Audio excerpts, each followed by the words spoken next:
دغه طرف ته کافرانو هم چې د ابو جهل او د ابو سفیان هغه کومه قافلې وي هغه هم د یو بل سره روانې وي. ابو جهل د بدر فتره باندې روانو، قافله ور سره و ډېر په تکبر باندې. مخه کې چې کله د یو مقام ته ورسېدل چې جحفه ورته ویل کېږي، دغه مقام د جحفه کې دیو جهیم بن سوال بن مخرمه ابن مطلب بن عبد مناف ولید. نو دا جهیم ورته وی چې ما یو خوب لیدلی په داسې حالات کې چې د اوده او د یخ په دې درمیان کې ومه، چې یو سړی مې ولیدو چې په خپله اس باندې سور دی او دا آواز کوي چې قتل عتبة بن ربيعة وشيبة بن ربيعة وابو الحكم بن هشام وأمية بن خلف وفلان وفلان. دا ناری لګولې چې عتبة د ربيعة زوی دی به هم قتل شي، شیبه چې دا هم د ربيعة زوی دی به هم قتل شي. ابو جهل امیه ابن خلف و سراواخ لدا سی غټ غټ کبرا دا به قتل کیږي. دا مې بده خوب کې داسې او قتل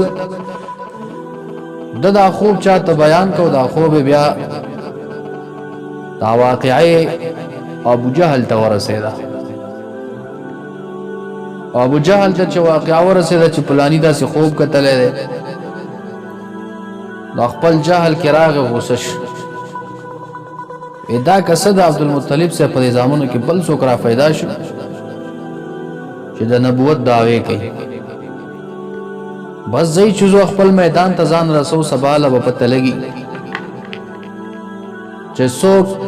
قتل کیږي او څوک بچ کیږي. دا خو به د خپل طاقت باندې او د خپل کسانو باندې ډېر غروري کا او ډېر ناز کو. دا رنګ دي قافله مخ روانه کړله، میدان بدر ته چې کومه ده دوام ورسېد. نبی علیہ الصلوۃ والسلام مبارکم د خپل صحابه کرامو سره میدان بدر ته رسیدل. نبی علیہ الصلوۃ والسلام د صحابه کرامو صفونه برابرۍ، لکه 313 کسان په مقابله د 1000 کسانو کې، دا چې په ترتیب نه ودرولې شوی او صف ول نه برابر شوی، دا بیا ډېر لږ کاری. نبی علیہ الصلوۃ والسلام ول ترتیب برابر کو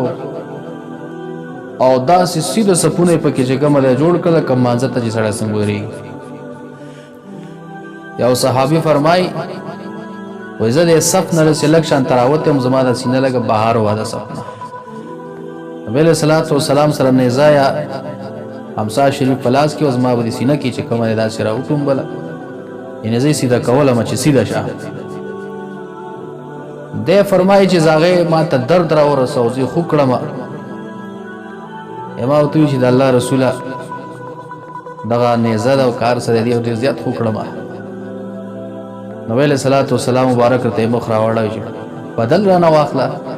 او مبارک ډیر عادل ذات او د صحابي ورته ویل چې الله تعالی ته په عدل باندې را لېږلې تعادل او زه خو دې گزار ډیر خو کړم. نبی علیہ السلام ورته راشه بدل له جو په زمانه د خپل بدل والا دیو ته فرمای یا رسول الله دا لنګ بخپل د خپل سینې او د خېټې نه اړوي، دا لنګ چې وړېدل نه زه بدل نه اخلم، لنګ بواړی مبارک وته لنګ چې کم د خپل چت کو خپل خېټه او تخکارا کړو راشه خپل بدل واخله. او صحابه کرام کې چاپیره ګوري سو خو ویل نشي. نبی علیہ الصلوۃ والسلام ورته ویل چې راشه بدل واخله. د چې راوړان د شراغ د نبی علیہ الصلوۃ والسلام مبارک په دغه خېټه مبارکه باندې خوله ولګول او کولې کړه او بیا شاتش. نبی علیہ الصلوۃ والسلام ته تپوس کوي زما صحابي دا عمل دی ولې وکړو؟ دیو ته فرمایي یا رسول الله تاسو ته خپته چې مخامخ جنگ دی، غزا جوړه ده، د شهادت او د مرګ او د ژوند صفته لګي، نو که شهید شم عن قریبه نو دا خو به مې غارمان پوره شي چې د نبی علیہ الصلوۃ والسلام د وجود سره مې وجود ولګېده، دا ارمان به مې پوره شي. او ځکه یو حدیث پاک کې نبی علیہ السلام مبارک فرمایلی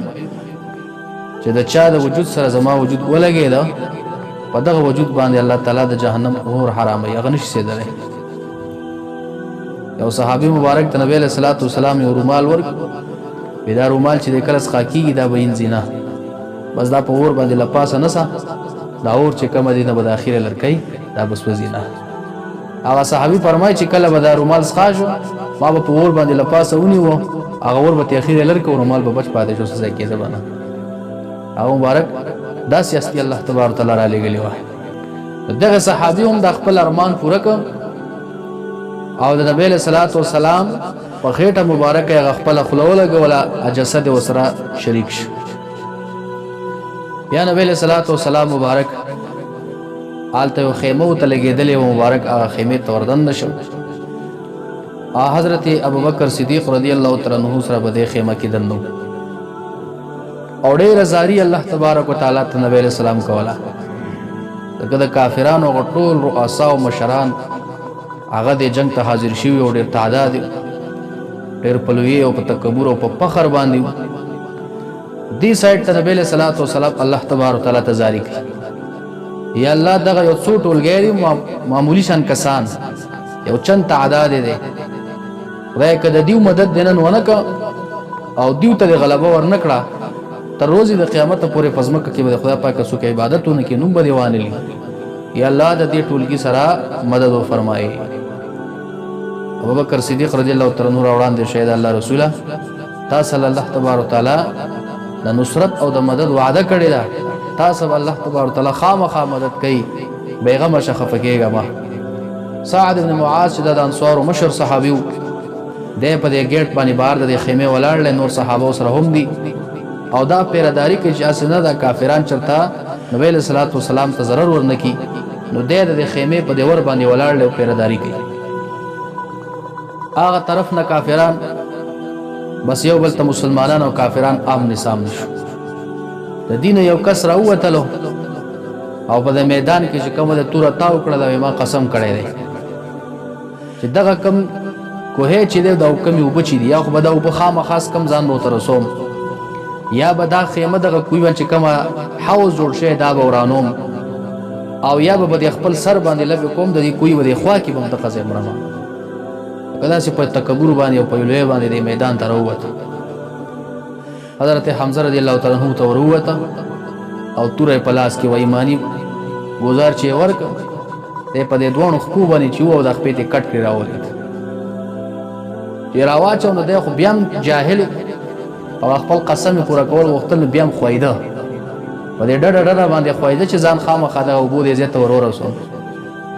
حضرت حمزه رضی الله عنه چې په بل گزارو کو بس په غزې باندې چې کوم مردار ډېرې ودراو. هغه سایډ ته چې د مشرانو کافرانو وکتل کدی هټول په دبدبه راغلی عتبه چې کومه دی راکوش د عتبه ور شیبه راکوشو د عتبه زوی ولید راکوشو دا د ټول نه غټ کوبارا او د ټولو د اسلام نه غټ دښمنی دوه کړي و میدان ته راکوشو. چې څنګه میدان ته راکوشو نبی له صلوات و سلام مبارک आवाज کې خپل صحابي ته عبیدتا پاس او دغه دشمن پسې ورشو د الله تبارک وتعالى د دین نصرت وکړه. حمزه رضی الله عنه تفاس ورشه اے علی رضی الله عنه تباس ورشه. درې صحابه کرام د دریو کافرانو په مقابله کې نبی له سلام میدان ته ورکوس کړ. نو حضرت حمزه رضی الله تعالی عنہ ته شیبه راوړاندې شو چې څنګه وتر راوړاندې شو ته په گزار کو په حمزه رضی الله باندې چې حمزه رضی الله خپل تور واړو کړ شو چې په دې سر باندې او څټ لړ اغه ځای ولګید. علی رضی الله تعالی عنہ ته د عتبه زوی ولید راوړاندې شو چې دیو تر راوړاندې شو گزار اراده چې په کوله علی رضی الله چې په تور تاو کړه دیم په غزې باندې چې کوم مردار دی خواته کم چې عتبه او عبیدته رضی الله تعالی عنہ دي دواړه ورغلل د دوی چې کله د گزار اراده په یو بل باندې وکړه د دې کافر دا گزار په عبیده رضی الله باندې ولګید سخی زخمی هغه چې خپل توره تاو کړ په دې گزار وکړ د کافر باندې دا کافر هم سخت زخمی هغه سایډ نه چې علي رضی الله عنه او حضرت حمزه رضی الله تعالی عنہ قتل چې زمونږ د عملګری اسې نه چې دا کافر خراب کې ځکه سخت زخمی شو دوانه پسې رالل او په دغه کافر باندې عتبه باندې حمله په دوانه وکړه د تورې غم د غزې بردار کړ او د خپل ملګری چې کوم دی هغه په اسپ باندې سور کو او د میدان جنگ نه چې کوم دی سړ ته وخېړو دا هغه درې غټ غټ کافران مشران رااله چې دا څنګه راوړاندې شول د ډېر په دبدبه او د کشرام ته ډېرې لافې کولې ډېر لویانې به کولې چې دا د مرداران شول دغه سړ نه کافرانو حوصله ماتې شو او یو مشر الافات دی چې کوم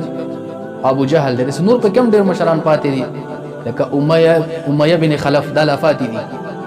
او په دې کې ډېر زیاته چې کوم دی نه ډېر زیاته ګرم او د میدان تر ټول مخ کې راکوش د ټول مخ کې چې کوم دی کوترا مشو ابو جهل چې کله میدان ته د ارادې د پار راته وړو ماشومان دوی تیمانانو تر وړاندې شو معاذ او معوذ چې دا دوانه ماشومان دیو ته چې راوړاندې شو نو دغه سره دا فکر نه کاوه چې ما به د مدینه منورې انصار او بیا پاوی کې ماشومان بړکې دنه لړو سره پروانه او ځکه تکبوري کوي کنه لوی کوله غروري کوي او دغه دوانو چې په توري گزارو کو دیم دغه ځای واچو د سلام بیا بل لار نه و چې قدم یې اغسته بس د مرګ په گزار باندې ریم چې کم د پروت ته خلاصات خطل نه دی دا ساده خطو په اندازه لا نه دی هغه طرف نه امیه بن خلف چې دا هم د دې کافرانو مشر او د اسلام ډېر غټ دشمنو د مصعب ابن عمر عبد الرحمن ابن عوف دا یو صحابي د ملګری او د سره په مکه مکرمه کې ملګرتیا جون تیر کړي دی عبد الرحمن ابن عوف به ولیدو نو امیه ابن خلف عبد الرحمن ابن عوف چې کله د ملګرتیا کوله په مکه مکرمه کې نو د نوم عبد عمر عبد الرحمن نوم عبد عمر یعنی د عمر بنده او غلام او بیا چې کله هغه ایمان راوړو نو د عبد عمر نه خپل نوم عبد الرحمن کې خو عبد الرحمن یعنی د الله بنده او د رحمان بنده نو بیا ته د امیه بن خلف وی په مکه کې چې تا د خپل نوم بدل کو مور بلار چې تکم نوم خو دی او تا غ پرې خو دی نو عبد الرحمن څوک ته زه خو رحمان نه پیژنم کوي پیژاند کوم ګاری دي دا رحمان خو